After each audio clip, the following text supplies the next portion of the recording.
Chapter 1. An extraordinary announcement. Every morning between 7:30 and 8:30, Johnny Butt, the newspaper boy, rode around the small village of Chipping Cleghorn on his bicycle. He stopped at each house and pushed the morning papers through the letterbox. On Friday mornings, Johnny also delivered to most of the houses a copy of the local paper, the Chipping Cleghorn Gazette, known simply as the Gazette. After a quick look at the headlines in the national papers, most people eagerly opened the Gazette. They glanced quickly through the letters page, and then 9 out of 10 readers turned to the personal column. This contained advertisements from people wanting to buy or sell things, from hens to garden equipment, or looking for help in the home. The notices in the personal column always interested the people of Chipping Cleghorn, but on one particular Friday, October the 29th, a notice appeared which was more interesting than any of the others. Mrs. Swetnam opened the Times, glanced through it quickly, then picked up the Gazette. When her son Edmund entered the room a moment later, she was busy reading the personal column. "Good morning, dear," said Mrs. Swetnam. "The Smedleys are selling their car." Edmund did not reply. He poured himself a cup of coffee and sat down at the breakfast table, then opened the Daily Worker. "Selina Lawrence is advertising for a cook again," Mrs. Swetnam said. "Yes, Mrs. Finch?" The door had opened, and the unsmiling face of Mrs. Swetnam's housekeeper appeared round it. "Good morning, madam," she said. "Can I clear the table?" "Not yet. We haven't finished," said Mrs. Swetnam. Mrs. Finch stared coldly at Edmund before leaving again. "Why do you have to read that awful paper, Edmund?" said his mother. "Mrs. Finch doesn't like it at all." "I don't think my political views are Mrs. Finch's business." "And you're not even a worker." "That's not true," said Edmund. "I'm writing a book." "I meant real work," said Mrs. Swetnam. She continued reading the personal column. "A marriage is announced. No, a murder. What? Edmund, listen to this. A murder is announced and will take place on Friday, October the 29th at Little Paddocks at 6:30 p.m. Friends, please accept this, the only notice. What an extraordinary thing! Edmund!" "What's that?" Edmund looked up from his newspaper. "Friday, October the 29th. But that's today." "Let me see." Edmund took the paper from his mother. "What does it mean?" asked Mrs. Swetnam. Edmund rubbed his nose doubtfully. "Some sort of party, I suppose. The murder game, that kind of thing." "Oh," said Mrs. Swetnam doubtfully. "It seems a very strange way of announcing a game. It's not like Letitia Blacklock at all. She always seems to me such a sensible woman. A murder game. It sounds quite exciting." "It will probably be very boring. I'm not going," said Edmund. "Nonsense, Edmund," said Mrs. Swetnam firmly. "I'm going, and you're coming with me." "Archie," said Mrs. Easterbrook to her husband, "listen to this." Colonel Easterbrook paid no attention. He was busy reading the Times. "These reporters know nothing about India," he said. "Nothing. If they did, they wouldn't write such rubbish." "Yes, I know," said his wife. "Archie, do listen. A murder is announced and will take place on Friday, October the 29th at Little Paddocks at 6:30 p.m. Friends, Please accept this, the only notice. She paused. Colonel Easterbrook smiled at her affectionately. It's the murder game, he said. That's all. One person's the murderer, but nobody knows who. The lights go out. The murderer chooses the person he's going to murder. This person has to count to 20 before he screams. Then the person who's been chosen to be the detective questions everybody. It's a good game, if the detective knows something about police work. Like you, Archie. You had to deal with all those interesting cases in India. Why didn't Miss Blacklock ask you to help her organise the game? Oh, well, she's got that young nephew staying with her, said Colonel Easterbrook. I expect this is his idea. It was in the personal column. I suppose it is an invitation. Strange kind of invitation. I'm not going. Oh, but Archie, said his wife, I really do think you ought to go, just to help Miss Blacklock. I'm sure she's depending on you to make the game a success. One must be a good neighbour. Mrs. Easterbrook put her blonde head on one side and opened her blue eyes very wide. Colonel Easterbrook twisted his grey moustache and looked at his wife. Mrs. Easterbrook was at least 30 years younger than her husband. Of course, if that's what you think, Laura, he said. I really do think it's your duty, Archie, said Mrs. Easterbrook. The Chipping Cleghorn Gazette had also been delivered to Boulders, the pretty cottage where Miss Hinchcliffe and Miss Murgatroyd lived.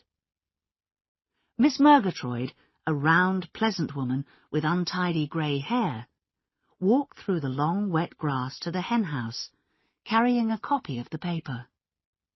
Her friend, who had short hair and was dressed in men's work clothes, looked up from feeding the chickens. What is it, Amy?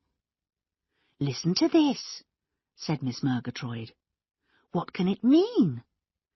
A murder is announced and will take place on Friday, October the 29th at Little Paddocks at 6:30 p.m. Friends, please accept this, the only notice. She paused and waited for her friend to give her opinion. It's silly, said Miss Hinchcliffe. Yes, but what do you think it means? Is it a sort of invitation? We'll find out when we get there, said Miss Hinchcliffe. It's a strange way to invite people, isn't it? But Miss Hinchcliffe wasn't listening. She was busy trying to catch a hen which had escaped. Oh, excellent, said Mrs. Harmon across the breakfast table to her husband, the Reverend Julian Harmon. There's going to be a murder at Miss Blacklock's. A murder? Said her husband, slightly surprised. When? This evening, 6:30. Oh, what a pity, darling, you won't be able to come. You've got to write your speech for tomorrow. Mrs. Harmon, whose real name was Diana, but who was usually called Bunch, handed her husband the Gazette across the table. There, it's among the notices in the personal column. What an extraordinary announcement, said her husband. Isn't it? Said Bunch happily. I suppose the young Simmonses have given Miss Blacklock the idea. I do think, darling, it's a pity you can't be there. I don't like games that happen in the dark. If someone touches my shoulder and whispers, "You're dead," the shock might really kill me. Do you think that's likely? No, Bunch, replied her husband. I think you're going to live to be an old, old woman. With me. And die on the same day, and be buried in the same grave. That would be lovely.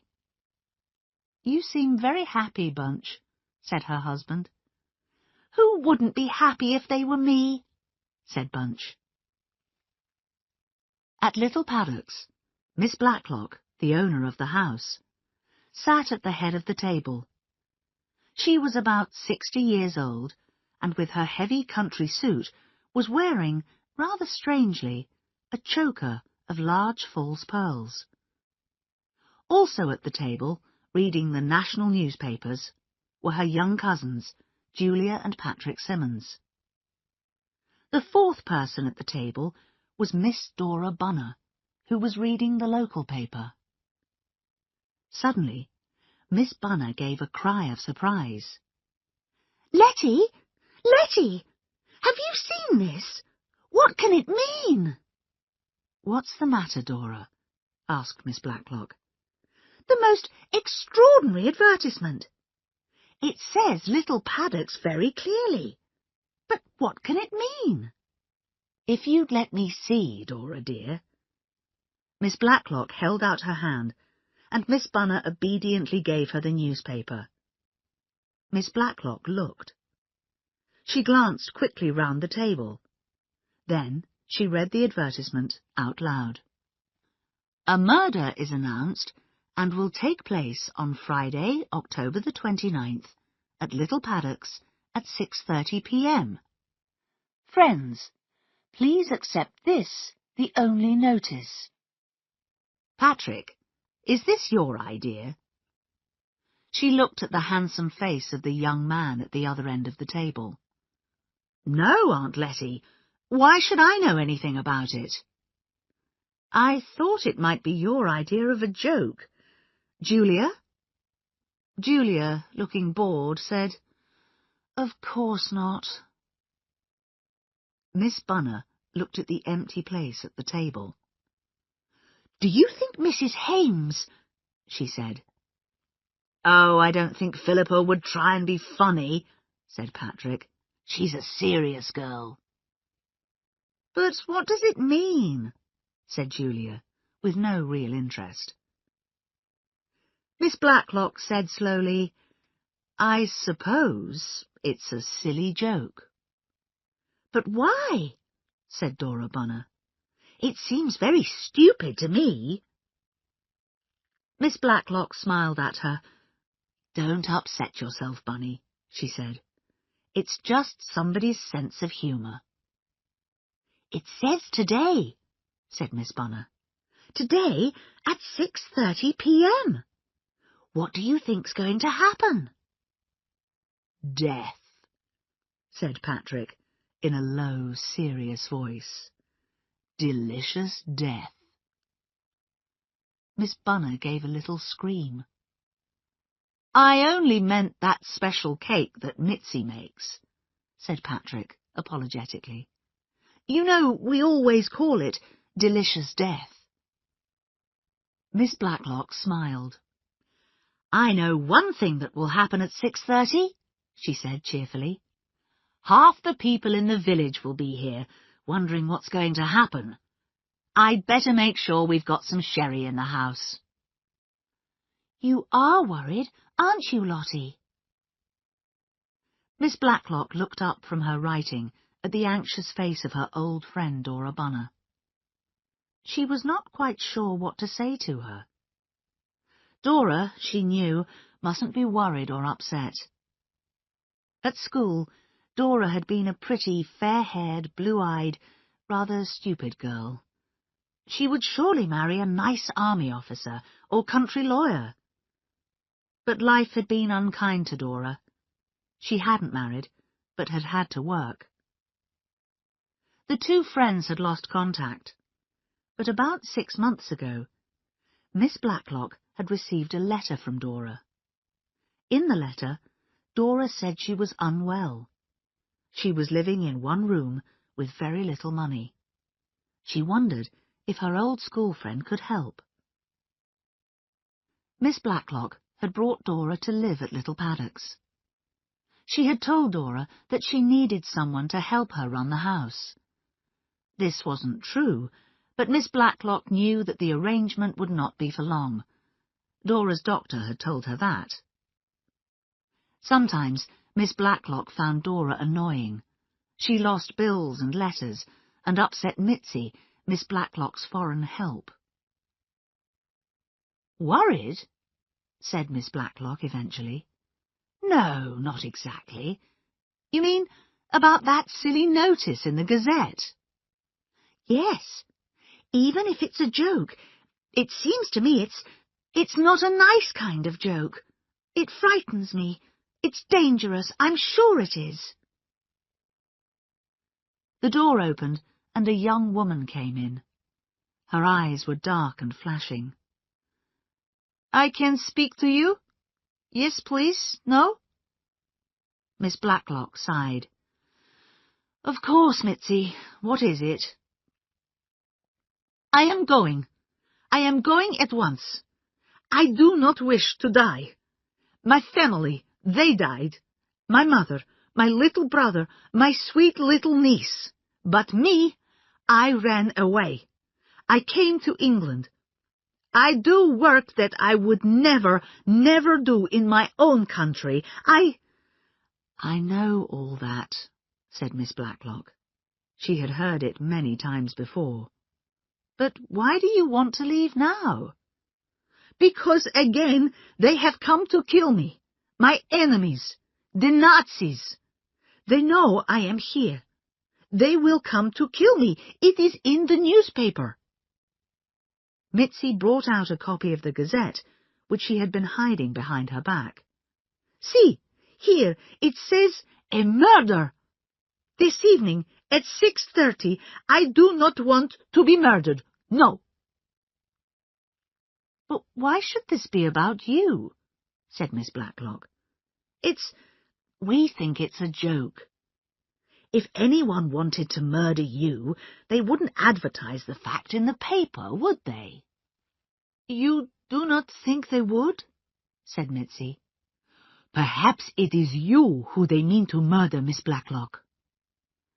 "I certainly can't believe anyone wants to murder me," said Miss Blacklock lightly. "And really, Mitzi, I don't see why anyone should want to murder you.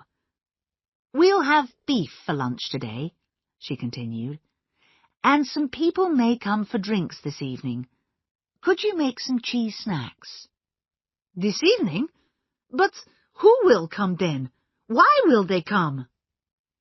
"They're coming to the funeral," said Miss Blacklock with a smile. "Now, Mitzi, I'm busy." Mitzi went out, looking puzzled. "You're so efficient, Letty," said Miss Bunner admiringly. Chapter 2. At 6:30 p.m. "Well, everything's ready," said Miss Blacklock. She looked around the sitting room, checking that everything was in place. There were 2 bowls of roses, a small vase of violets, and a silver cigarette box on a table by the wall. Drinks had been set out on the table in the centre. Little Paddocks was a medium-sized house built in the early Victorian style. The sitting room had once consisted of 2 rooms connected by double doors. One room had been long, narrow and dark, while the other was smaller with a large window. Later, the double doors had been removed so that the 2 rooms became one room. There were 2 fireplaces, one at each end.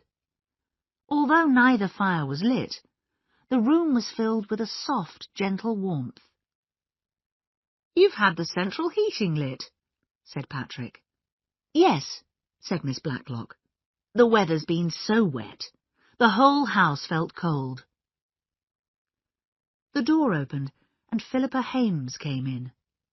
She was tall and fair, with a calm appearance. "Hello," she said in surprise. "Is it a party?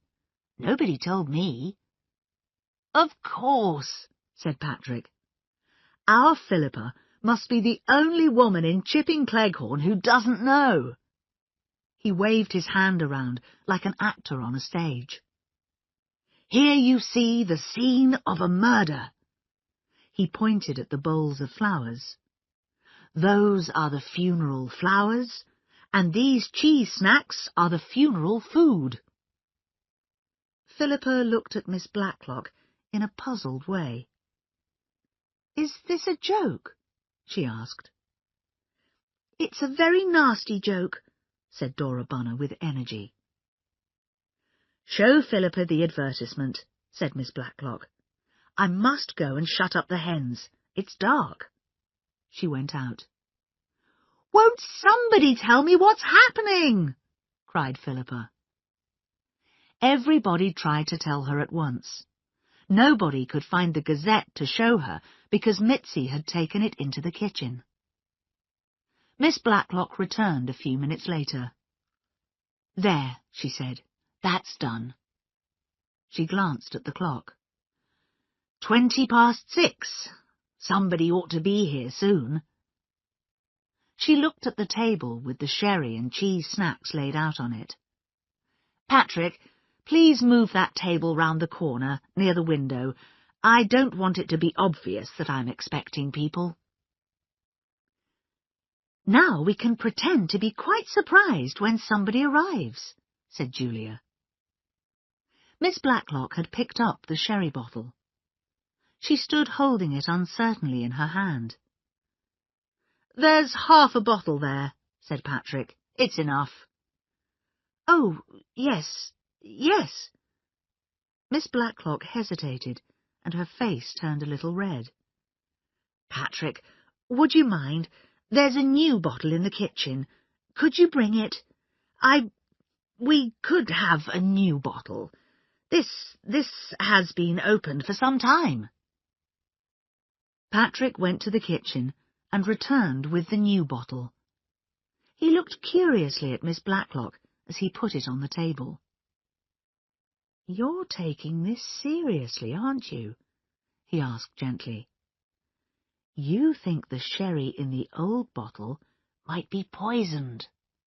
"Oh," said Dora Bunner, shocked. "Surely you can't imagine—" "Shh," said Miss Blacklock quickly. "That's the doorbell. You see, I knew people would come." Mitzi opened the sitting-room door and showed in Colonel and Mrs. Easterbrook. "I hope you don't mind us calling round," said Colonel Easterbrook, in a voice that was too loud and cheerful. Julia laughed softly. "We were just passing this way. I notice you've got your central heating on. We haven't started ours yet." "What beautiful roses!" cried Mrs. Easterbrook. "They're rather old, really," said Julia. Mitzi opened the door again and said, "Here are the ladies from Boulders." "Good evening," said Miss Hinchcliffe, walking over and shaking Miss Blacklock's hand firmly. "I said to Amy, let's just call in at Little Paddock's. I wanted to ask about your hens." "It's getting dark so early now, isn't it?" said Miss Murgatroyd to Patrick. "What lovely roses!" "They're old," said Julia. "You've got your central heating on," said Miss Hinchcliffe in an accusing way. "It's very early." "The house gets so cold at this time of year," said Miss Blacklock.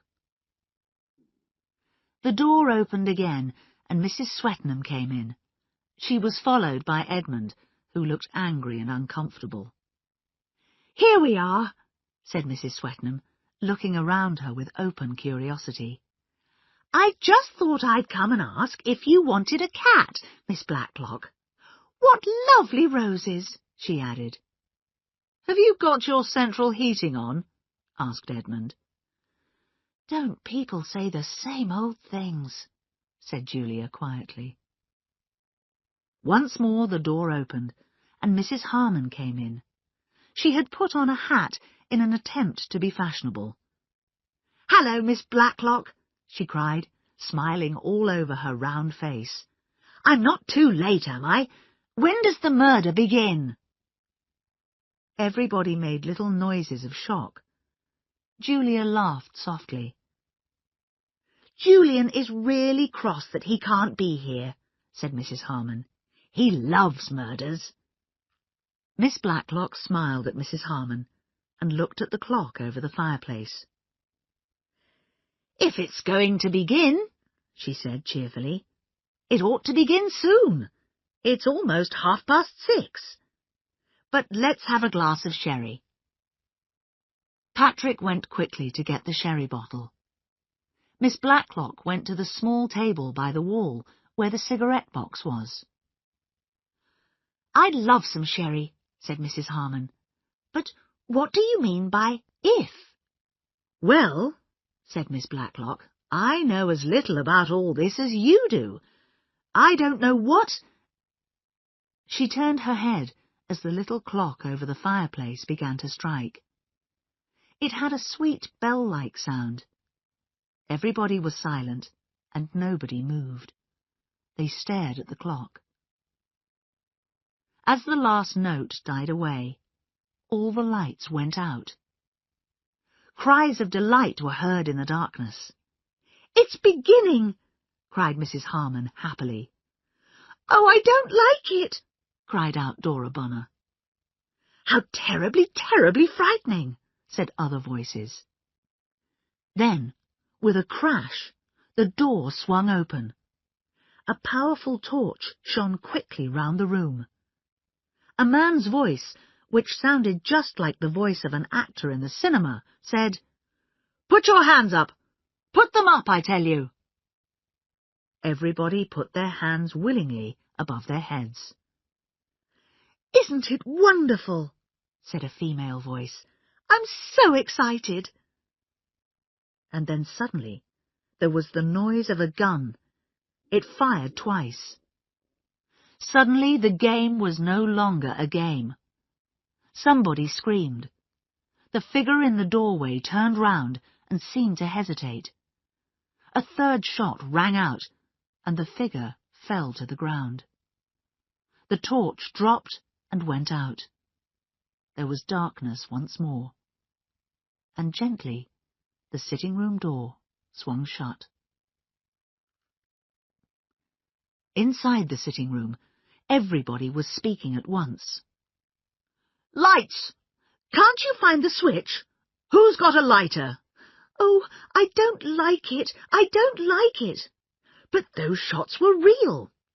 "It was a real gun he had." "Was it a burglar?" "Oh, Archie, I want to get out of here." "Please, has somebody got a lighter?" And then, almost at the same moment, 2 cigarette lighters were switched on and burned with small, steady flames.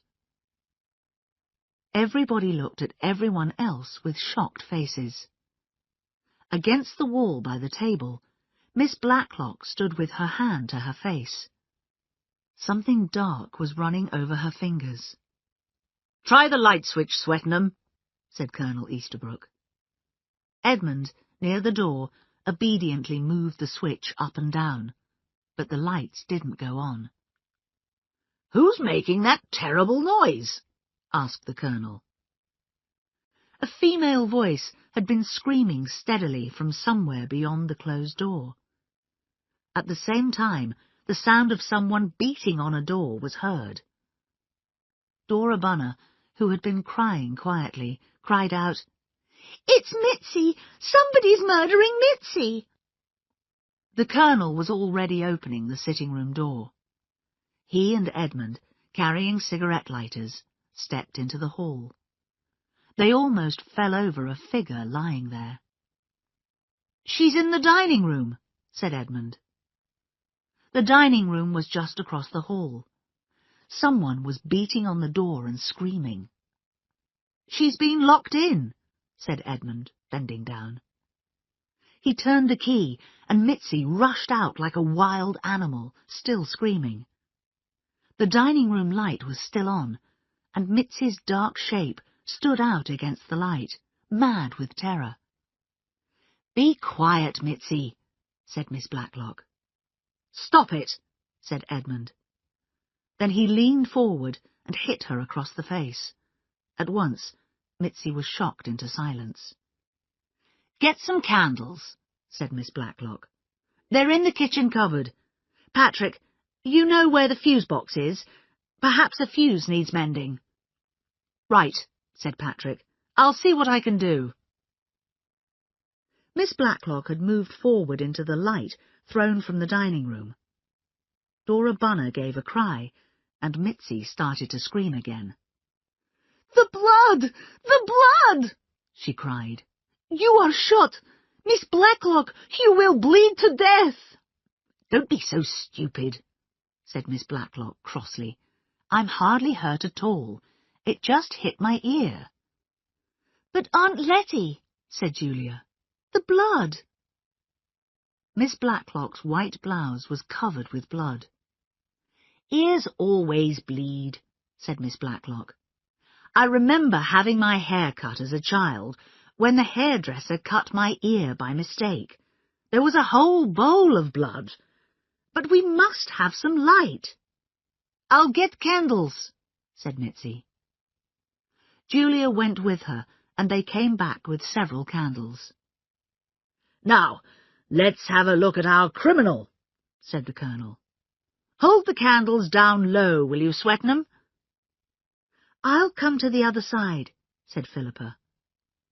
She held the candles with a steady hand, and Colonel Easterbrook knelt down. The figure lying on the ground was wearing a long black coat and hat. There was a black mask over his face, and he wore black cotton gloves. The hat had slipped back, showing fair hair. Colonel Easterbrook turned him over and felt for his heart. Then he looked down at his hands. They were sticky and red. "He's shot himself," he said. "Is he badly hurt?" asked Miss Blacklock.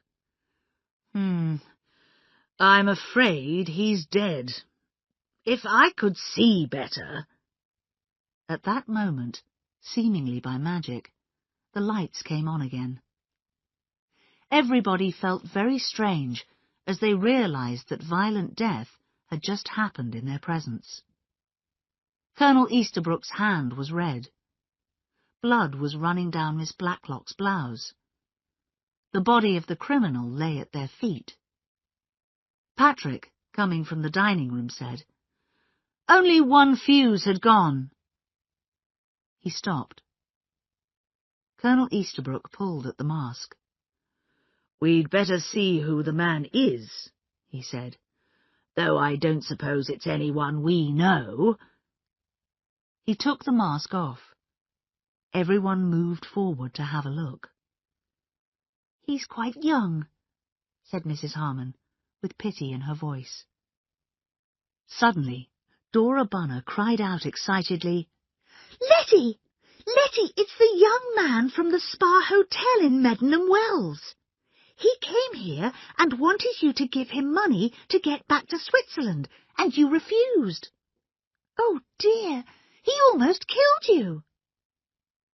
Miss Blacklock, in command of the situation, said, "Patrick, take Bunny into the dining room and give her a drink.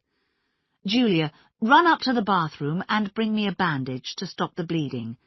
Patrick, will you phone the police at once?" Chapter 3. The Young Man from Switzerland. The Chief Constable of Middleshire, George Rydesdale, was a quiet man who was more used to listening than talking. He was listening now to Detective Inspector Dermot Craddock. Craddock was officially in charge of the case. "Do you know who the dead man is?" asked Rydesdale. "Yes, sir," replied Craddock. "Rudy Shirts, Swiss, employed at the Royal Spa Hotel, Meddenham Wells, as a receptionist." The door opened, and the Chief Constable looked up. "Come in, Henry," he said. "We've got something here that's a little unusual." A tall, grey-haired man came in.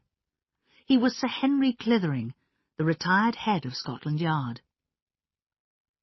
Craddock took out the Chipping Cleghorn Gazette and showed Sir Henry the advertisement about the murder. "Do we know who put this advertisement in the newspaper?" asked Rydesdale. "From the description of the man who handed it in, sir, it was Rudy Shirts himself, on Wednesday." "What sort of place is Chipping Cleghorn?" asked Sir Henry. "A large and attractive village. The cottages there were owned by farm workers in the past, but now they're lived in by retired couples and older ladies." "It's a pity that my old lady isn't here," said Sir Henry. "She would love to help in a situation like this."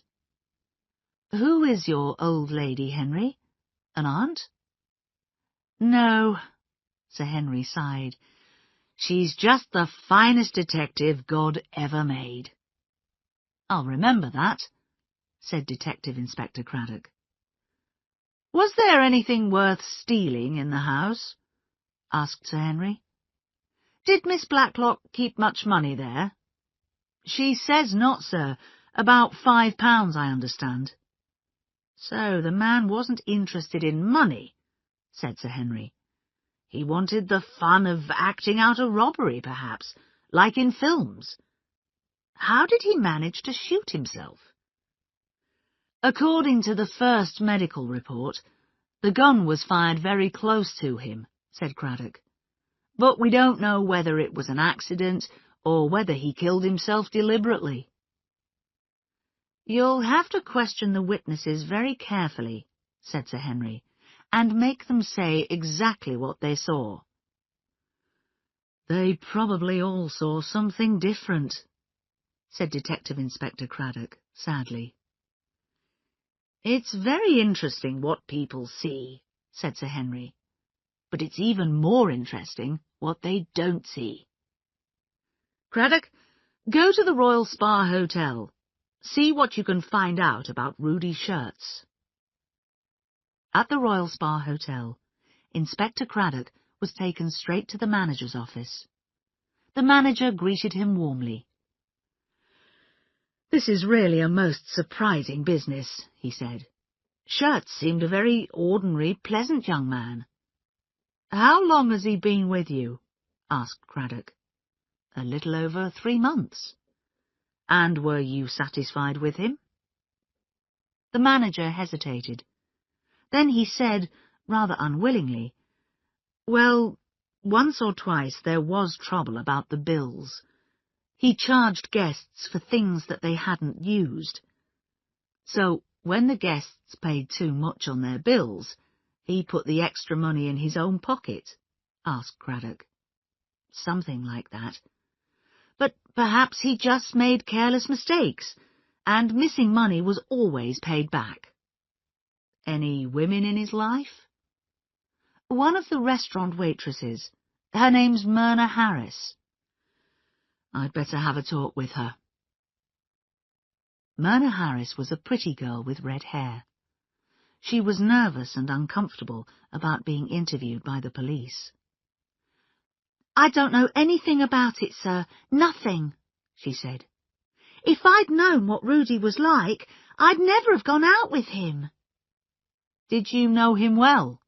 asked Craddock. "Oh, we were friendly, that's all, just friendly. Sometimes Rudy liked to talk big, but I didn't believe all the things he said." "Talk big, Miss Harris? What do you mean?" "Well, about how rich his family were in Switzerland and how important.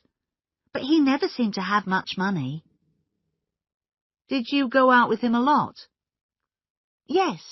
Well, yes, I did. He was very polite, and he knew how to look after a girl. The best seats at the cinema, and he sometimes bought me flowers. And he was a lovely dancer." "Did he mention this Miss Blacklock to you at all?" "She comes and has lunch here sometimes, doesn't she? And she stayed here once.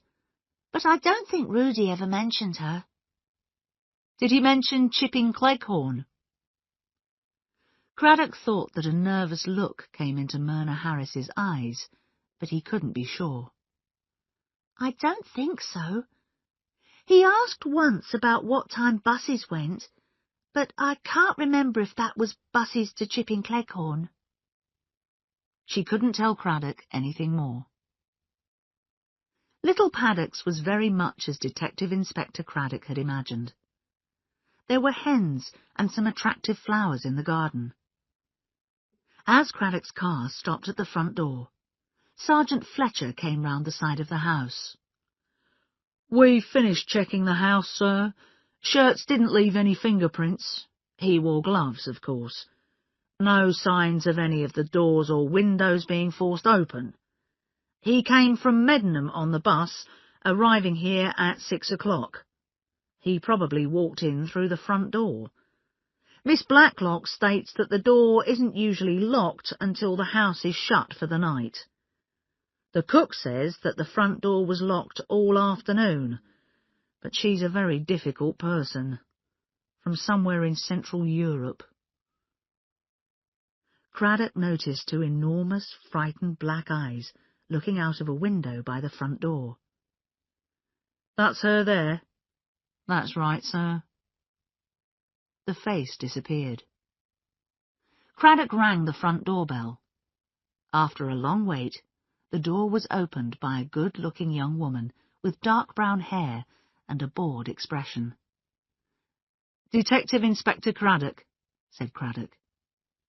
The girl stared at him coolly out of very attractive blue eyes. "Come in. Miss Blacklock is expecting you." She led the way down a hall which was long and narrow and full of doors. Then she threw open a door on the left. "Inspector Craddock, Aunt Letty." She left, shutting the door. Craddock saw a tall, active-looking woman of about 60, with grey hair, sharp grey eyes, and a strong, intelligent face. There was a bandage on her left ear. Close beside her was a woman of about the same age. She had an eager, round face and untidy hair. Craddock already knew who she was. He had read the notes that Sergeant Fletcher had made in his notebook. Beside Dora's name, he had written, "Slightly mad." "Good morning, Inspector Craddock," said Miss Blacklock. Her voice was pleasant and well-educated. "This is my friend, Miss Bunner, who helps me run the house." Craddock glanced quickly around the room. There were 2 long windows in this room, a large window in the other. Chairs, sofa, centre table with a big bowl of roses. The only unusual thing was a small silver vase with dead violets in it on a small table near the wall. He could not imagine that Miss Blacklock would normally have dead flowers in a room. "Is this the room in which the shooting happened?" "Yes." "When did you first see the dead man, Rudy Shirts?" "Is that his name?" Miss Blacklock looked slightly surprised. "I first met him in Medmenham Spa about 3 weeks ago. We, Miss Bunner and I, were having lunch at the Royal Spa Hotel. As we were leaving, I heard my name spoken. It was this young man. He said, 'It is Miss Blacklock, is it not?' He then said that he was the son of the owner of the Hotel des Alpes in Montreux. My sister and I stayed there during the war." "And did you remember him, Miss Blacklock?" "No. These boys at hotel reception desks all look the same." "And your next meeting?" asked Craddock. Yes, it was 10 days ago. He suddenly came to the house. I was very surprised to see him. He told me that his mother was ill and he needed money to return to Switzerland." "But Letty didn't give it to him," said Miss Bunner. "I didn't believe his story," said Miss Blacklock with energy. "Why didn't he get the money from his father?" She paused and said, "I'm not a hard-hearted person, but I was secretary for many years to a big businessman. One learns to suspect stories from people asking for money." Do you think now, looking back on it, that he came here just as an excuse to look at the house? Asked Craddock. That's exactly what I do think, now, said Miss Blacklock. When he left, he opened the front door for me, but I think he just wanted to have a look at the lock. And there is also a side door to the garden, I understand. Yes. I went through it to shut up the hens just before people arrived. I locked it when I came in, at 6:15. So Shirts probably walked in quite easily through the front door. Or perhaps he came in while you were shutting up the hens. Yes, that all seems quite clear. I'm sorry, it's not clear at all, said Miss Blacklock. Why would anyone come here and act out a silly kind of robbery? Do you keep much money or jewellery in the house? About £5 in that desk there, and perhaps £1 or 2 in my purse, and very little jewellery. It wasn't burglary at all, cried Miss Bunner. I've told you that, Letty. It was revenge because you wouldn't give him that money. He shot at you deliberately, twice. What happened last night, Miss Blacklock? Asked Craddock. The clock struck, said Miss Blacklock. We all listened to it without saying anything. Then suddenly the lights went out. Was there a flash first, or a noise? I don't think so. I'm sure there was a flash, said Dora Bunner, and a cracking noise, dangerous. And then the door opened. Which door? There are 2 in the room. Oh, this door in here. The one in the other room doesn't open. It's a false door. There he was, a masked man with a gun. I thought it was a silly joke. He said something. I forget what. Hands up or I shoot, cried Miss Bunner. Something like that, said Miss Blacklock doubtfully. And then he shone a torch right in my eyes. I couldn't see anything because of the bright light. And then I heard a bullet go past me and hit the wall by my head. Somebody screamed. I felt a burning pain in my ear and heard the second shot. And what happened next, Miss Blacklock? It's difficult to say. I was so shocked by the pain and the surprise. The figure turned away and seemed to hesitate, and then there was another shot, and everybody began calling out. Where were you standing, Miss Blacklock? She was over by the table. She had that vase of violets in her hand, said Miss Bunner breathlessly. I was over here. Miss Blacklock went over to the table by the wall. Actually, it was the cigarette box that I had in my hand. Inspector Craddock examined the wall. The 2 bullet holes showed plainly. The police had already taken the bullets out. He did shoot at her, said Miss Bunner. I saw him. He shone the torch on everybody until he found her. He meant to kill you, Letty. Then he shot himself. Miss Blacklock, until the gun was fired, you thought the whole business was a joke. Who do you think was responsible? You thought Patrick had done it at first, Dora Bunner said. Patrick? Asked the inspector sharply. My young cousin, Patrick Simmons, Miss Blacklock continued, annoyed with her friend. I did think when I saw the advertisement that it might be Patrick playing a joke. And then you were worried, Letty, said Miss Bunner. And you were quite right. A murder was announced. Your murder.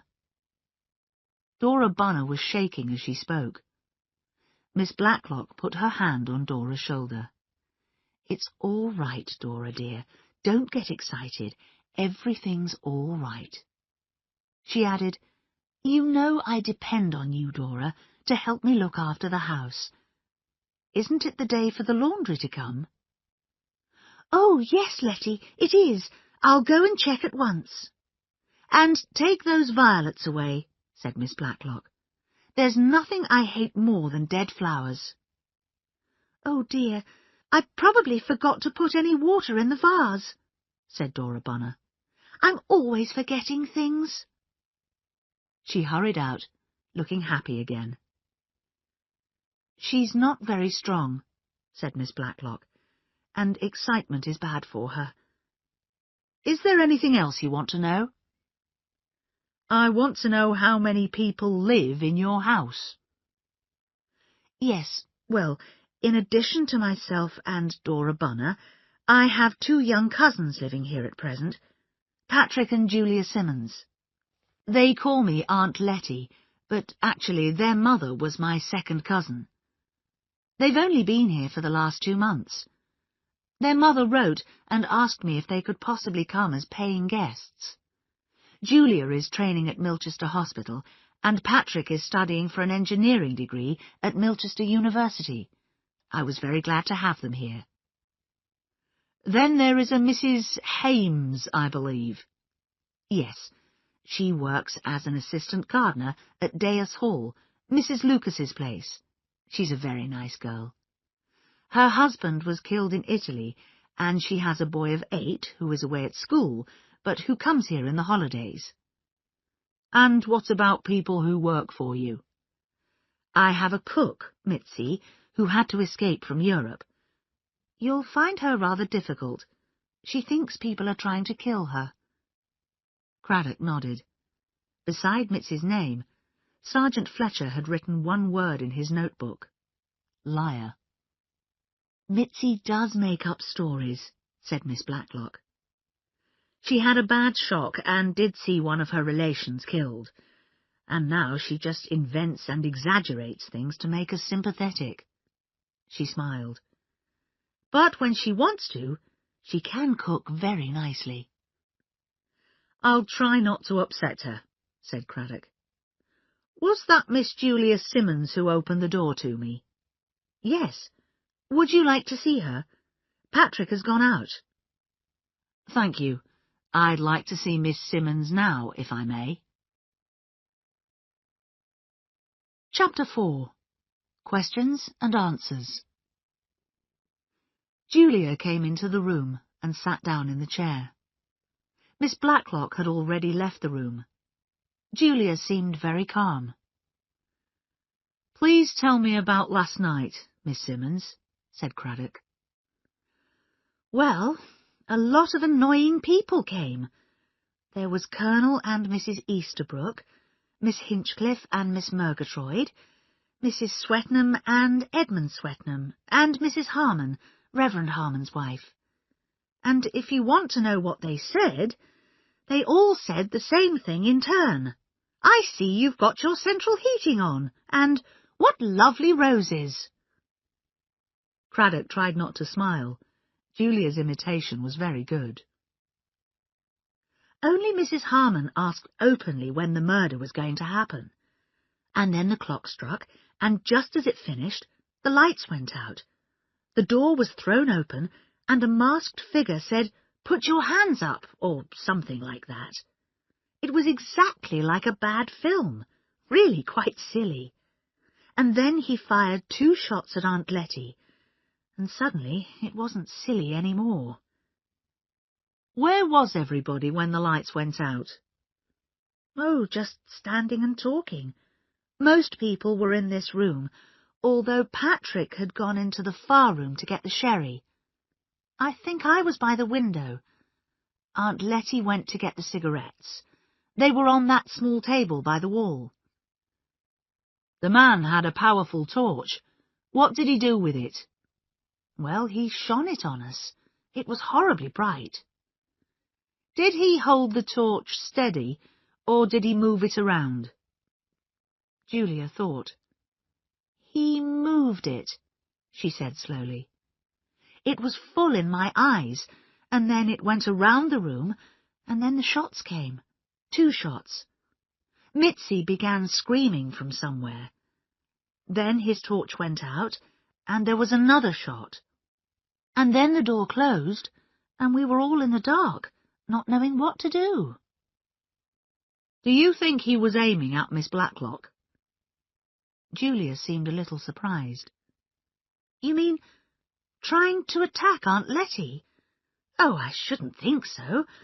I mean, if he'd wanted to shoot her, there were lots of more suitable opportunities.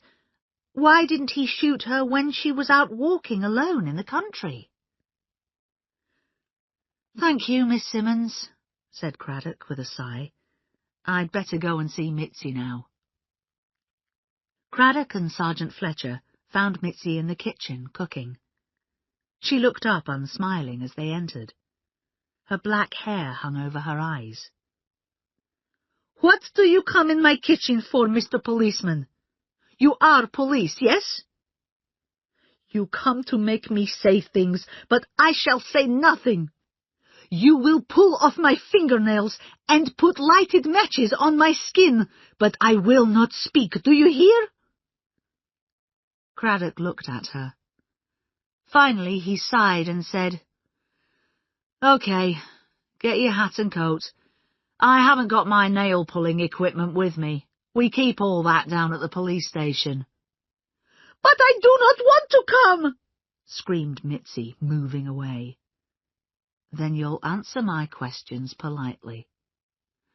I want you to tell me what happened last night. I was nervous, very nervous.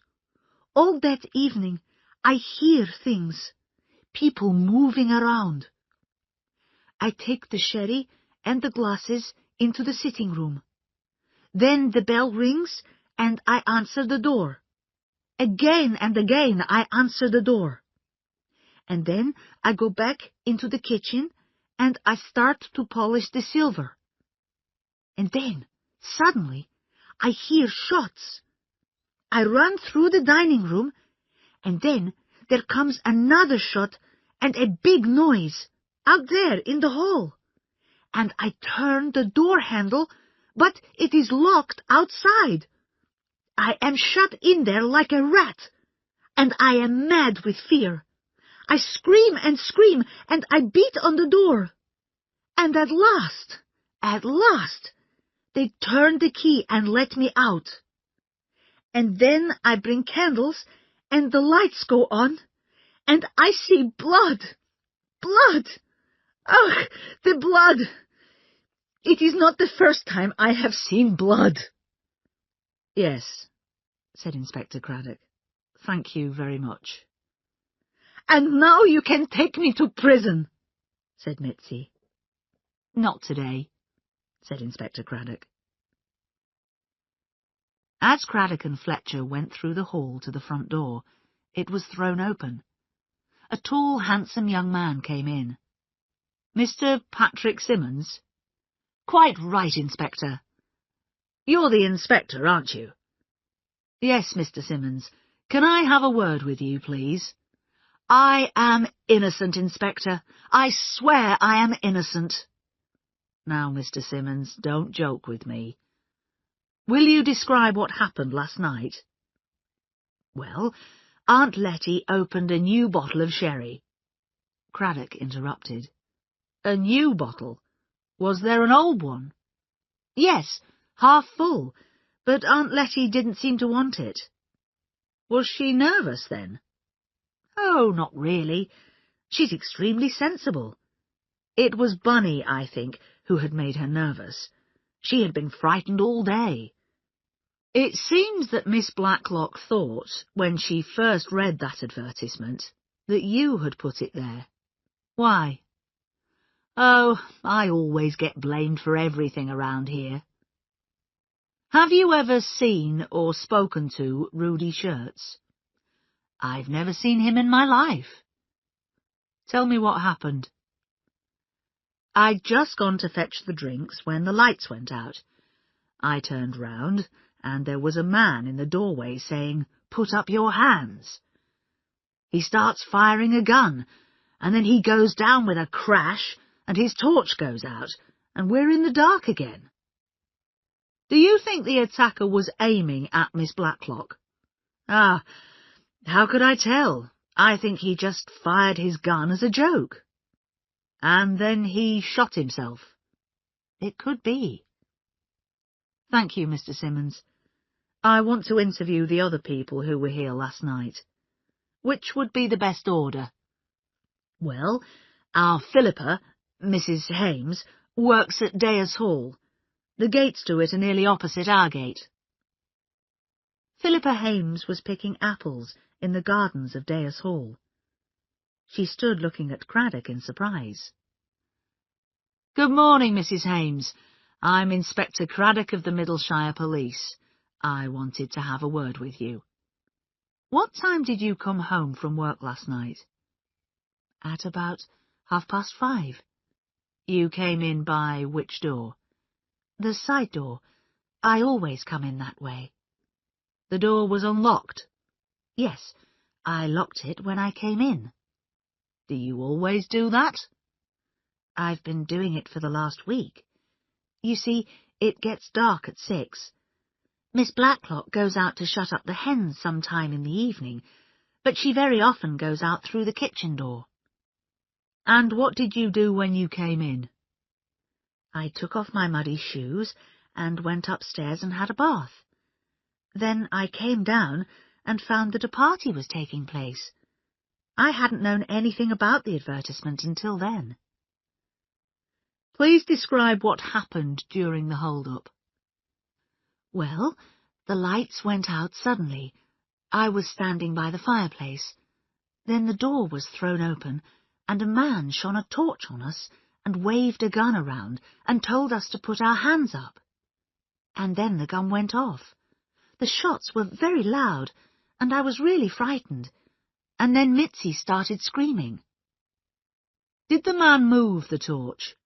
Oh, yes, all round the room. And after that, Mrs. Hames? Oh, there was terrible confusion. Edmund Swetnam and Patrick Simmons went out into the hall, and we followed. And someone opened the dining-room door, and Edmund hit Mitzi to stop her screaming, and after that it wasn't so bad. You saw the body of the dead man. Was he known to you? No, I'd never seen him before. Do you think he shot himself deliberately? I have absolutely no idea. Thank you, Mrs. Hames. One more thing. Do you have any valuable jewellery? Is there anything of value in the house? Philippa shook her head. My wedding ring, and there's some quite nice silver, but nothing unusual. Thank you, Mrs. Hames. It was terrible, said Mrs. Swetnam happily. Quite terrible. Do you remember what you were doing when the lights went out, Mrs. Swetnam? Asked the inspector. Well, we were all standing around and wondering what was going to happen. And then the door opened. Just a dark figure standing there with a gun and that blinding light, and a voice saying, "Your money or your life!" And then, a minute later, it was all terrible. Real bullets just whistling past our ears. Where were you sitting or standing at the time? I was somewhere over by the window or near the fireplace, because I know I was quite near the clock when it struck. Such an exciting moment, waiting to see if anything might happen. Was the torch turned full on you? Asked Craddock. It was right in my eyes. I couldn't see anything. Did the man hold it still, or did he move it around? Oh, I don't really know. Which did he do, Edmund? He moved it rather slowly over us all, to see what we were all doing, I suppose, replied Edmund. And where exactly in the room were you, Mr. Swetnam? I'd been talking to Julia Simmons.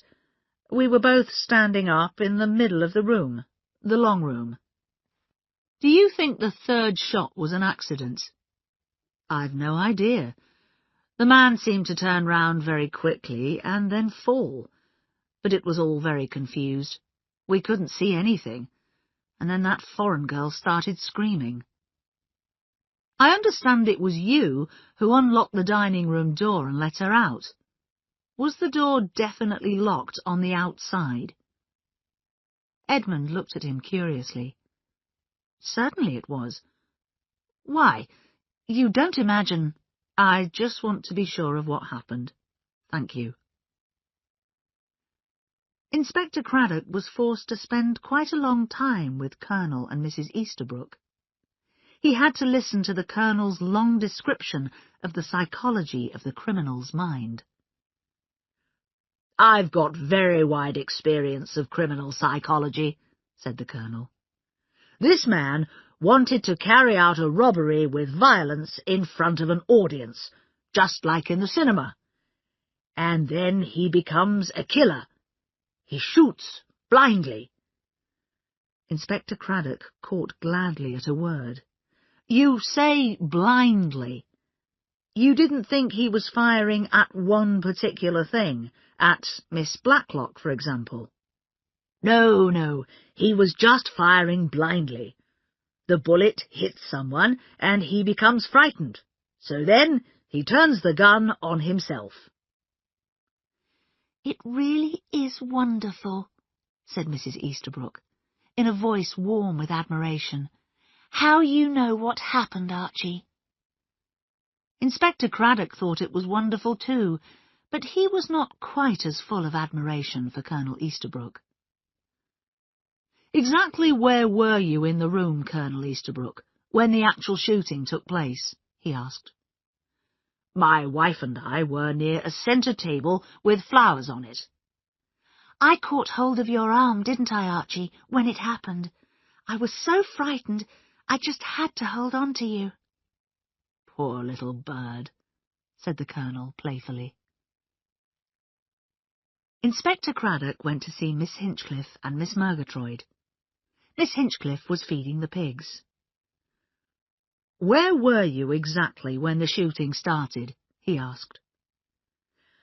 "I was leaning up against the fireplace, hoping that someone would offer me a drink soon," replied Miss Hinchcliffe at once. "Do you think that the shots were fired blindly or aimed carefully at one particular person?" "You mean aimed at Letty Blacklock?" "How should I know? I only know that the lights went out and then that torch went round. I thought to myself, if that young fool Patrick Simmons is playing jokes with real bullets, somebody will get hurt." "You thought it was Patrick Simmons?" "Well, it seemed likely. Patrick's a wild boy." Miss Murgatroyd came in. She had walked quickly from the garden, and her clothes and hair were untidy. Her round, good-natured face was smiling. Craddock introduced himself. "Where were you at the time of the crime? That's what he wants to know, Amy," said Miss Hinchcliffe, smiling. "I'd been admiring the roses," said Miss Murgatroyd, "and then it all happened. Everything was so confused in the dark, and that terrible screaming. I thought she was being murdered. I mean, the foreign girl. I didn't even know there was a man. It was just a voice, saying, 'Put them up, please.'" "I suggest you go and interview Mrs. Harmon next," said Miss Hinchcliffe. "The vicarage is near here." As they watched the inspector and Sergeant Fletcher walk away, Amy Murgatroyd said breathlessly, "Oh, was I very awful? I do get so confused." "Not at all," Miss Hinchcliffe smiled. "You did very well." Inspector Craddock looked around Mrs. Harmon's large sitting-room with a sense of pleasure.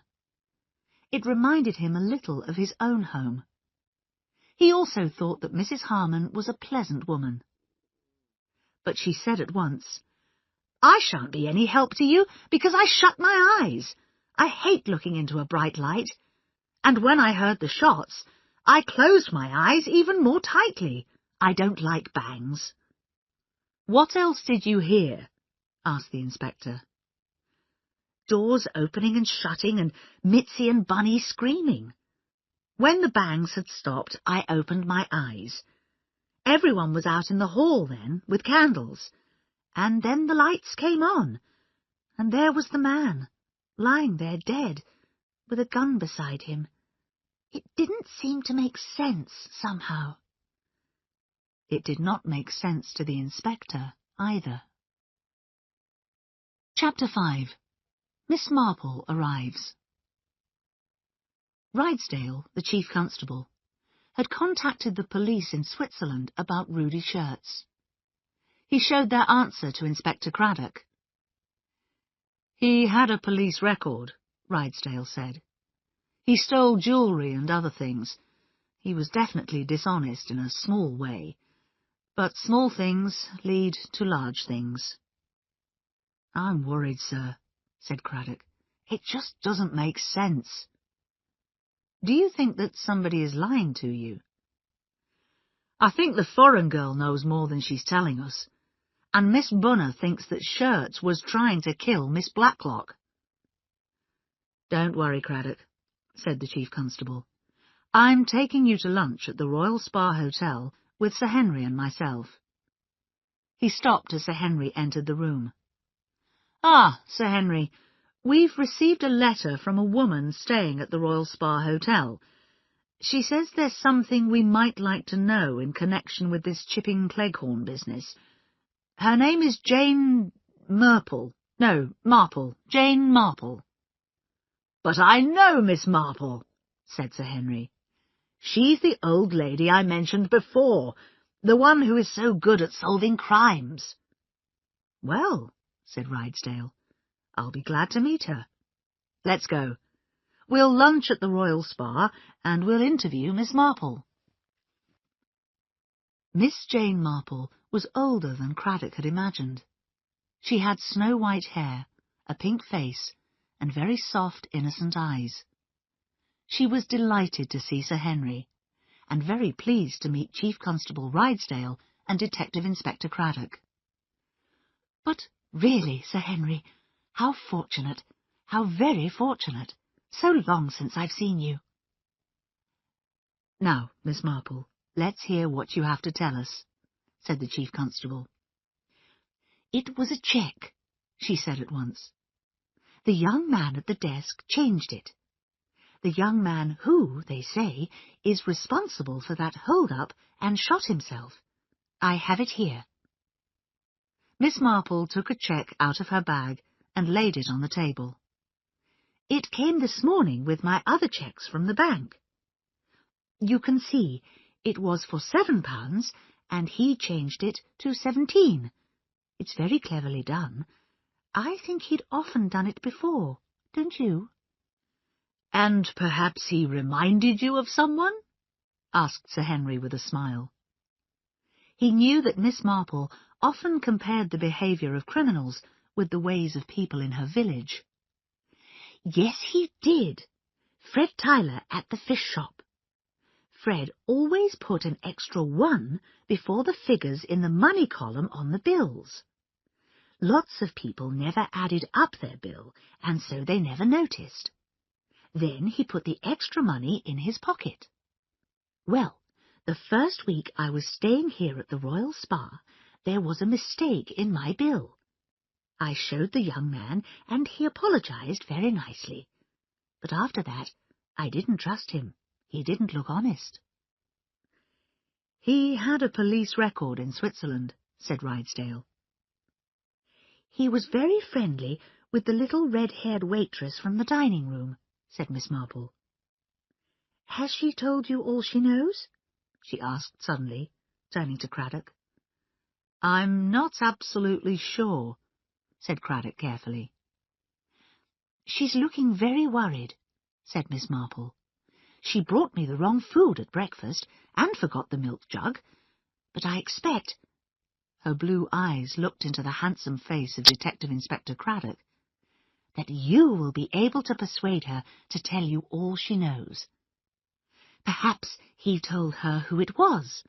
I mean, who instructed him to do the hold-up. Rydesdale stared at her.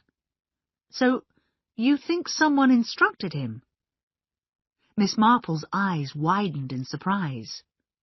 Oh, but surely, I mean, here's an attractive young man who steals a little bit here and there, and then suddenly he goes off with a gun and holds up a room full of people and shoots at someone. That wasn't like him at all. He wasn't that kind of person. It doesn't make sense." Craddock breathed in sharply. That was what Mrs. Harmon had said, what he himself felt. It didn't make sense. "What did happen then, Miss Marple?" he asked. "But how should I know what happened?" said Miss Marple in surprise. "I have no accurate information." "Can we allow Miss Marple to read the notes about the case?" Sir Henry asked Rydesdale. "Yes," replied Rydesdale. He handed her some typewritten sheets of paper. "Read these. It won't take you long." Miss Marple read the notes in silence. "It's very interesting," she said. "All the different things that people say. The things they see, or think that they see." Craddock felt disappointed.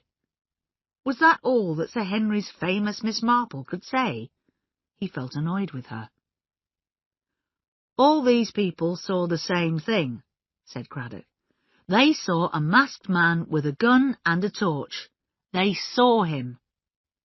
"But surely," said Miss Marple gently, "they didn't actually see anything at all." Her face shone pink, and her eyes were as bright and pleased as a child's. "There wasn't any light on in the hall, was there? So, if a man stood in the doorway and flashed a powerful torch into the room, nobody could see anything except the torch, could they?" Rydesdale stared at her in surprise. Her face became pinker. "I'm not very clever about American phrases," she said, "but I think that Rudy Shirts was what they call a fall guy. A fall guy is someone who will be blamed for someone else's crime. Rudy Shirts seems to me exactly the right type for that. Rather stupid and willing to believe anything. I think he was told it was a joke. He was paid for doing it, of course. Paid to put an advertisement in the newspaper, to go to the house and look at it, and then to go there in a mask and a black coat, waving a torch and crying, 'Hands up!'" "And to fire a gun?" asked Rydesdale. No, said Miss Marple. He never had a gun. I think that after he'd called, 'Hands up!' somebody came up quietly behind him in the darkness and fired those 2 shots over his shoulder. It frightened him, and he turned around. The other person shot him, and then let the gun drop beside him." "It's a possible theory," Sir Henry said softly. "But who is this mysterious Mr. X?" said Rydesdale. "You'll have to find out from Miss Blacklock who wanted to kill her. But first, talk to that girl Myrna Harris. It's possible that Rudy Shirts told her who suggested the plan to him." "I'll see her now," said Craddock, getting up. "Well, Miss Marple, you've certainly given us something to think about."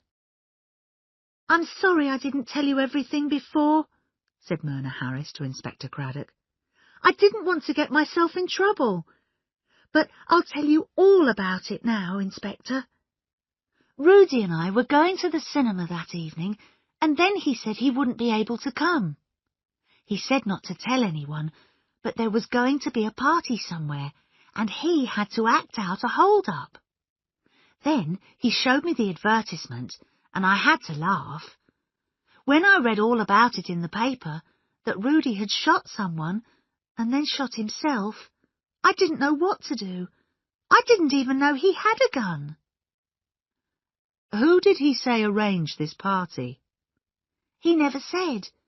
I thought it was his own idea." Later, Rydesdale and Craddock were driving back to Meddenham. "If Miss Marple's theory is correct, there has to be a motive," said Craddock. If it wasn't an ordinary hold-up, it was a cold attempt at murder. But why did somebody try to murder Miss Blacklock? And if they did, the person might try again. That would certainly prove the truth of the theory, said the Chief Constable. Look after Miss Marple, won't you? She's coming to stay at the vicarage at Chipping Cleghorn. It seems that Mrs. Harmon is the daughter of an old friend of hers. I'm sorry she's coming, said Craddock. Why? Is she going to get in your way? It's not that, sir, but she's a nice old thing. I wouldn't like anything bad to happen to her. Detective Inspector Craddock went to see Miss Blacklock again. I'm sorry to trouble you again, Miss Blacklock, but I have something to tell you. Rudi Schertz was not the son of the owner of the Hotel des Alpes in Montreux. First, he worked in a hospital, and then later in a hotel and a shop. He stole small amounts of money and jewellery everywhere. Then I was right when I thought I hadn't seen him before, asked Miss Blacklock. Yes. Probably you were pointed out to him at the Royal Spa Hotel, and he pretended to recognise you. But why did he want to come to Chipping Cleghorn? Said Miss Blacklock. There's nothing of special value in the house. Then it seems, doesn't it, that your friend Miss Bunner was right. He came here to attack you. I knew that advertisement wasn't a joke, Letty, said Dora Bunner. I said so. And look at Mitzi. She was frightened too. I'd like to know more about that young lady, said Craddock. But why would anyone want to murder me? Said Miss Blacklock. I've got no enemies. I don't know any guilty secrets about anyone. And if you think that Mitzi had something to do with it, that's silly too.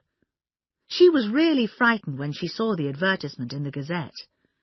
Mitzi may be a liar, but she's not a cold-hearted murderer. Go and talk to her. Mrs. Harmon is bringing an old lady who is staying with her to tea this afternoon, and I wanted Mitzi to make some little cakes.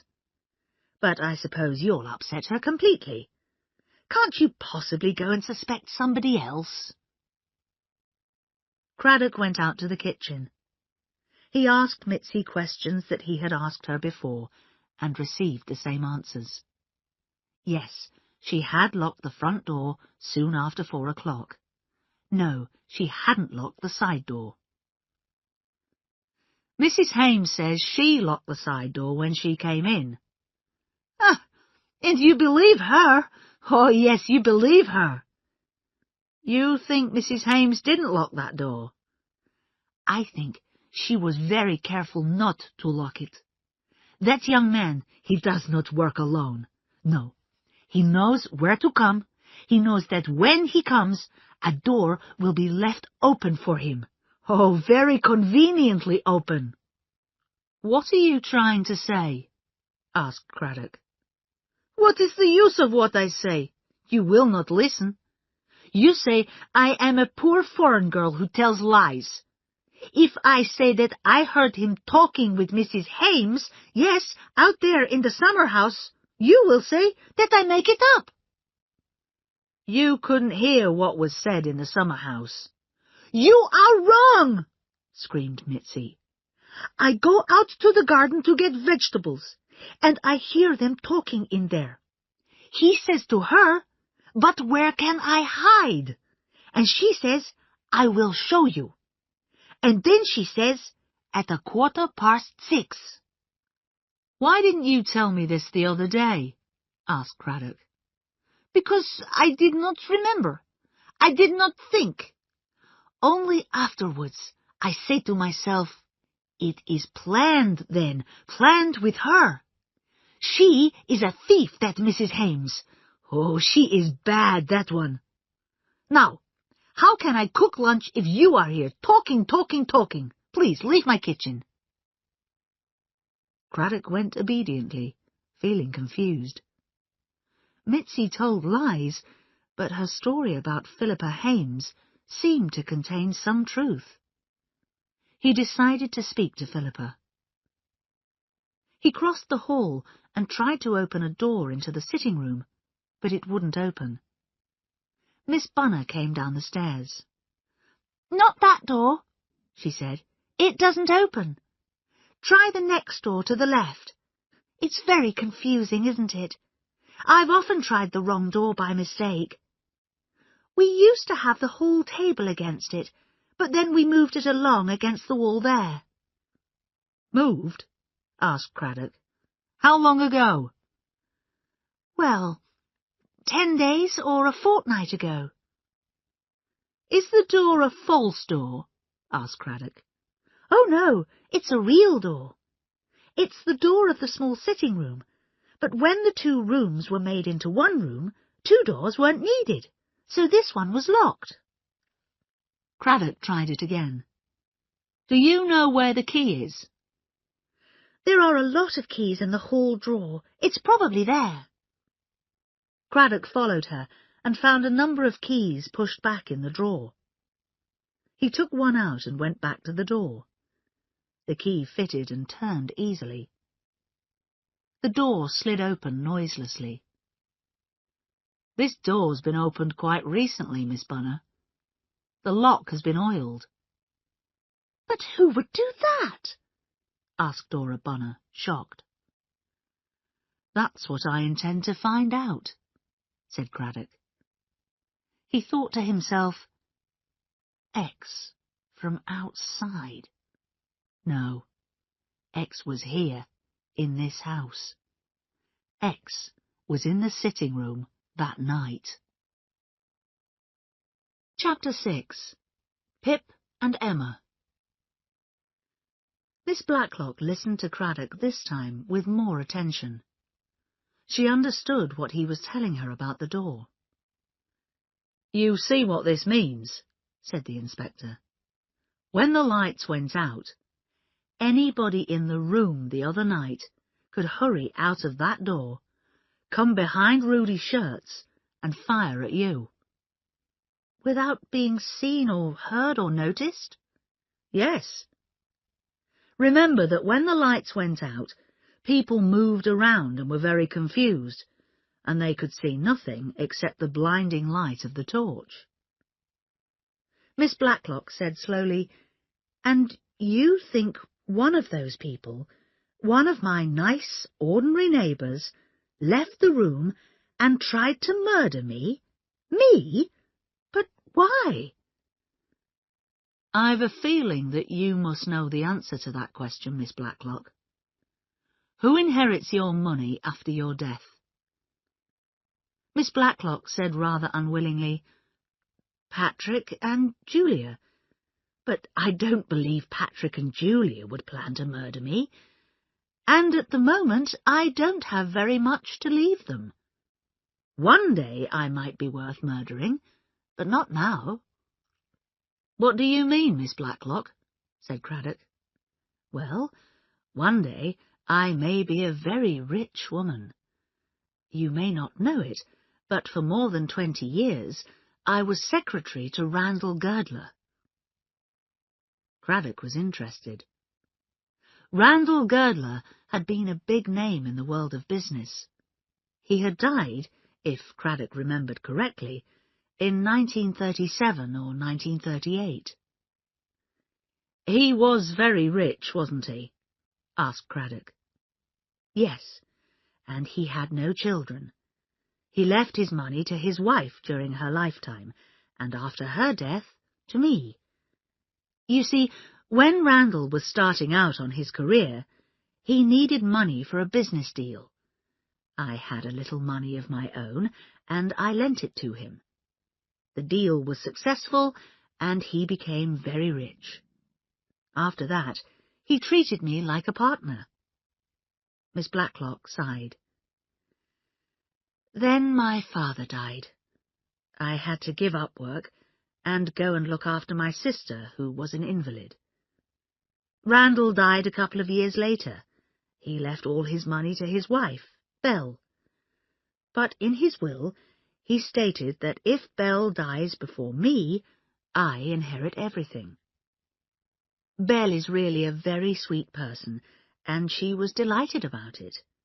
She lives up in Scotland. I haven't seen her for years. You see, I went with my sister to a special hospital in Switzerland just before the war. She died out there. I only came back to England just over a year ago. You said you might be a rich woman very soon. How soon? I heard from the nurse who looks after Belle that Belle is very ill. She may die in a few weeks' time.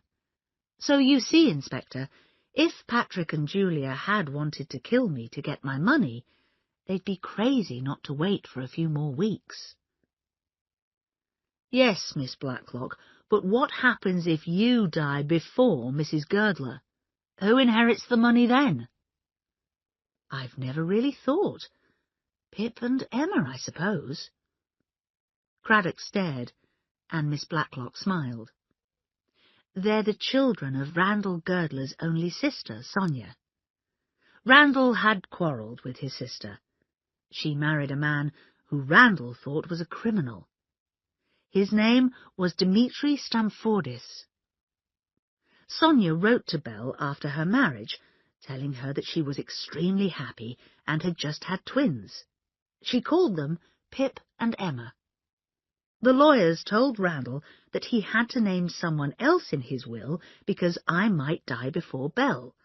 So he put down Sonia's children's names, only because he couldn't think of anyone else.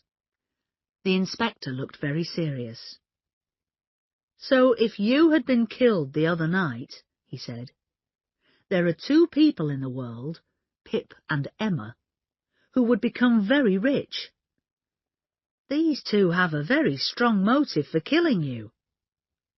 How old would this brother and sister be? Let me think. I suppose about 25 or 26. I think somebody shot at you with the intention of killing you. I think it's possible that the same person may try again. I would like you to be very, very careful, Miss Blacklock. Inspector Craddock went to see Philippa Hames again in the garden at Deas Hall. He looked at her closely. She was a good-looking girl, with pale blonde hair and a rather long face. Her eyes were very blue and steady, and told you nothing at all. The sort of girl, he thought, who would keep a secret well. I'm sorry to trouble you again at work, Mrs. Hames, he said, but a certain statement has been made to me about you. Philippa looked a little surprised. You told me, Mrs. Hames, that this man, Rudy Shirts, was quite unknown to you, that when you saw him there, dead, it was the first time you had seen him. Is that right? Certainly. I had never seen him before. You did not, for example, have a conversation with him in the summer-house of Little Paddocks. In the summer-house? He was almost sure he heard a note of fear in her voice. Yes, Mrs. Hames. I am told that you had a conversation with this man, Rudy Shirts, and that he asked you where he could hide. You replied that you would show him, and the time, 6:15, was definitely mentioned. There was a moment's silence. Then Philippa laughed. I don't know who told you that, she said, but I can guess. It's a very silly story. For some reason, Mitzi dislikes me. So it's not true? Of course it's not true. I never met or saw Rudy Shirts in my life, and I was nowhere near the house that morning. I was over here working. Inspector Craddock said, very gently, Which morning? Every morning. I'm here every morning. She added, It's no good listening to what Mitzi tells you. Everyone knows that she tells lies all the time.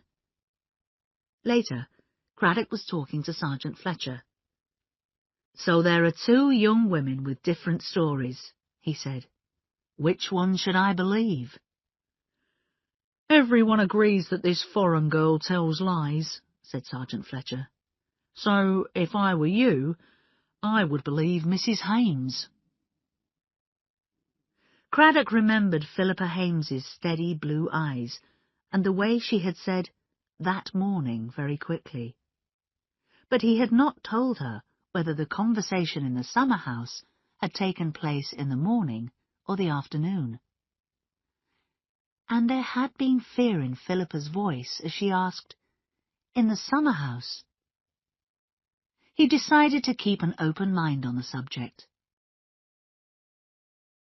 Inspector Craddock went to see Miss Marple while she was staying with Bunch Harmon at the vicarage for a few days. They sat outside in the garden.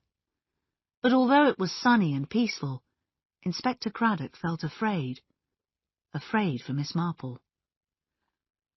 "Don't go around asking too many questions," he said suddenly. "I've a feeling, I have really, that it isn't safe." Miss Marple smiled a little. "But we old women always ask questions," she said. "If we ask questions, it helps us to find out if people are who they say they are. Because that's what's worrying you, isn't it? The world has changed so much since the war. 15 years ago, everyone in a village like Chipping Cleghorn knew who everyone else was. But now, every village is full of people who have just moved there. And you only know about them from what they tell you. But nobody knows anymore who anyone really is." And that, thought Craddock, was exactly what was troubling him. He didn't know. Because of the oiled door, Craddock knew that somebody in Letitia Blacklock's sitting room was not the pleasant, friendly country neighbour he or she pretended to be. And because of that, he was afraid for Miss Marple, who was old and weak and who noticed things. He could check all Miss Blacklock's relatives and neighbours, but it would take time, and he didn't have time, because Belle Girdler was dying. He felt very worried, and told Miss Marple about Randall Girdler and about Pip and Emma. "Perhaps they don't exist," he said. "Perhaps they're living in Europe somewhere. On the other hand, one of them may be here in Chipping Cleghorn. They're about 25 years old, those cousins of hers. I wonder when she saw them last." Miss Marple said gently, "I'll find out for you, shall I? It will be quite simple, Inspector. You really need not worry." Pip and Emma, thought Craddock. Pip and Emma. That attractive young man, the girl with the cool stare. He said, "I may find out something more about them in the next 48 hours. I'm going up to Scotland to see Mrs. Girdler. She may know a lot more about them." "Good," said Miss Marple. "I hope you've warned Miss Blacklock to be careful." "I've warned her, yes. And remember, I've warned you." "I can take care of myself, Inspector," said Miss Marple.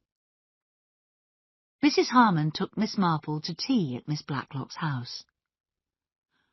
"Hold-ups must be very, very frightening," said Miss Marple. "How did the burglar get in?" "Well, I'm afraid we don't lock our doors much." "Oh, Letty," cried Miss Bunner, "I forgot to tell you.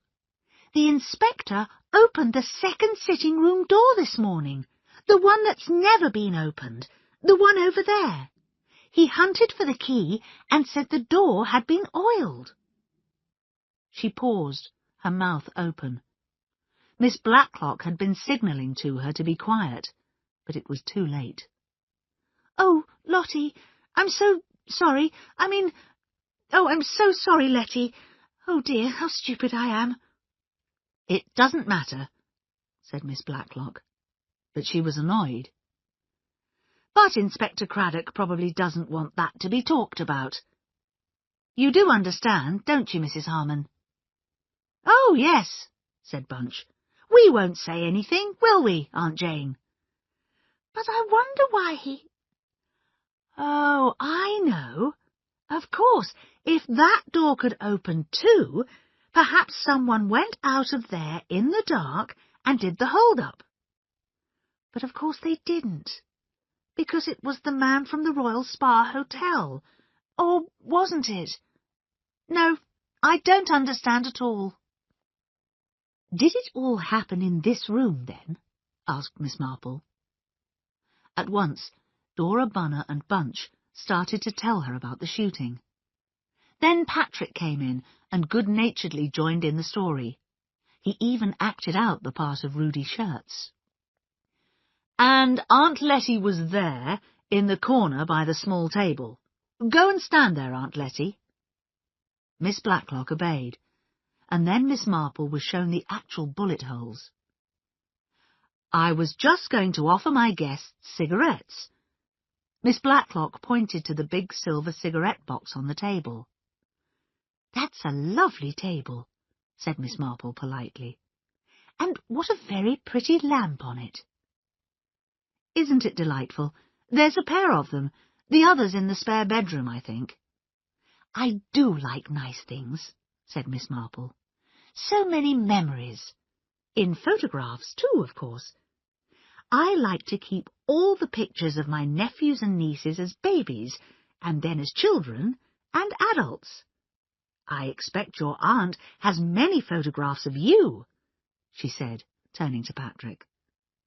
Oh, we're only cousins, said Patrick. We're not close. I believe your mother did send me one of you as a baby, Pat, said Miss Blacklock, but I'm afraid I didn't keep it. These days, one often doesn't know one's younger relations at all, said Miss Marple. You've got a wonderful book of old photos, said Julia. Do you remember, Aunt Letty? We looked through it the other day. The hats were so funny. Never mind, Aunt Letty, said Patrick. In 30 years' time, Julia will look at photos of herself and think they're funny.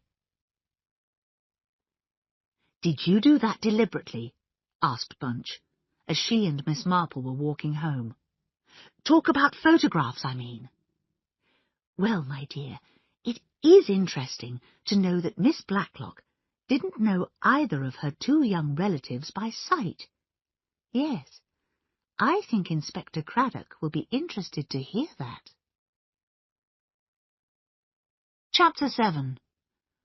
Morning Activities in Chipping Cleghorn.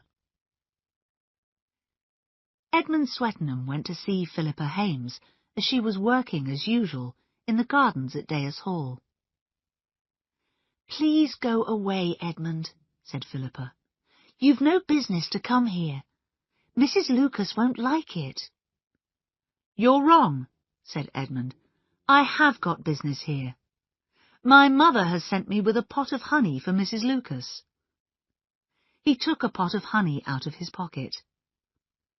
Then he said, What happens in your head, Philippa? What do you think? What do you feel? Philippa said quietly, My feelings are my own business. They're mine too. I've a right to know. I didn't want to fall in love with you. I wanted to sit quietly and write my book. Tell me things. Is it your husband? Do you still love him? You're young, and you're extremely lovely, and I love you a lot. So tell me about your husband. There's nothing to tell. We met and got married. Harry was born. Then Ronald went abroad. He was killed in Italy. And now there's Harry. I like Harry, said Edmund. He's a really nice boy. He likes me. Shall we get married, Philippa? Will you try it? Philippa looked at him. She saw a tall, rather serious young man with a worried face and large glasses. No, said Philippa. Definitely no. You don't know anything about me. In fact, you don't know anything about anyone. Sergeant Fletcher was alone in the house at Little Paddocks. It was Mitzi's free day. She always caught the 11 o'clock bus into Meddenham Wells. By arrangement with Miss Blacklock, Sergeant Fletcher was alone in the house. Miss Blacklock had taken Dora Bunner down to the village. Fletcher worked fast. He had to find out who had oiled and prepared that door. Mitzi hadn't been in the sitting room, so she hadn't needed to use the door. Nor, thought Fletcher, had the neighbours, and they hadn't had the opportunity to oil and prepare the door. Sergeant Fletcher searched the bedrooms, but he couldn't find anything interesting. Suddenly, he heard a sound downstairs. He went to the top of the stairs and looked down. Mrs. Swettenham was crossing the hall. She had a basket on her arm. She looked into the sitting room, crossed the hall, and went into the dining room. Then she came out again without the basket. Fletcher made a sound, and Mrs. Swettenham looked up. "Is that you, Miss Blacklock?" "No, Mrs. Swettenham, it's me, Sergeant Fletcher." He came downstairs. "This house doesn't seem very well protected against burglars. Can anybody always walk in when they want to?" "I just brought some apples for Miss Blacklock," explained Mrs. Swettenham. "We all walk in and out of each other's houses, Sergeant. Nobody thinks about locking a door until it's dark." Fletcher felt shocked. He had supposed, wrongly, that someone in the house had oiled the door. But someone from outside could do it too. They only had to wait until Mitzi, Letitia Blacklock, and Dora Bunner were out of the house. That meant that anyone in the sitting room that night could be the criminal. "Amy," said Miss Hinchcliffe, "I've been thinking about the other evening at Little Paddock's." "Really, Hinch?" asked Amy Murgatroyd. "Yes.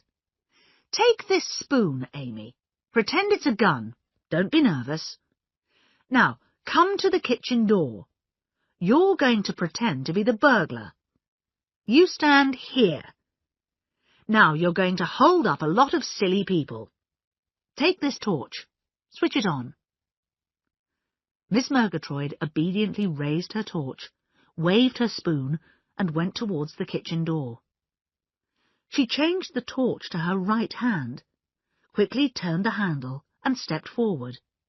She then changed the torch back to her left hand. "But, Hinch," she said, "the door is a swing door. It keeps closing on me, and I've got both hands full. I can't hold it open." "Exactly," said Miss Hinchcliffe. "The sitting-room door at Little Paddock swings shut too. So how could the burglar hold a gun and a torch and keep the door open at the same time?" "It's a most extraordinary thing," said Colonel Easterbrook to himself. "Most extraordinary. Laura, do you remember that I showed you my gun? It was in this drawer, wasn't it?" "Oh, yes, Archie, a nasty, horrible black thing." "Well, it's not there now. You haven't moved it." "How extraordinary! No, I'd never dare to touch it." "What about the cleaning woman, Mrs. Butt?" "Mrs. Butt would never do a thing like that. Shall I ask her?" No, you'd better not. I don't want to start a lot of talk. Tell me, do you remember when I showed it to you?" "Oh, about a week ago. I remember quite clearly. It was Saturday the 30th, the day after the hold-up at Miss Blacklock's." "Oh, good," said Colonel Easterbrook. "If my gun had disappeared before the shooting, well, maybe that Swiss man stole it. But if you definitely remember seeing it after the hold-up, well, the gun he used wasn't mine, was it?" "Perhaps Mrs. Butt did take it," said his wife. "Perhaps she felt nervous after the hold-up and thought she'd like to have a gun in the house. But I can't possibly ask her. She might get upset and leave. And what will we do then? This is such a big house. I couldn't possibly clean it myself. Of course not, said the Colonel. Don't say anything. Miss Marple came out of the vicarage gate and walked down a little path that led to the main street. She passed the pub and the butcher's and stopped to look in the window of a shop that sold old pictures. Suddenly she saw Dora Bunner going into the Bluebird Cafe. At once, Miss Marple decided that she needed a cup of coffee. She put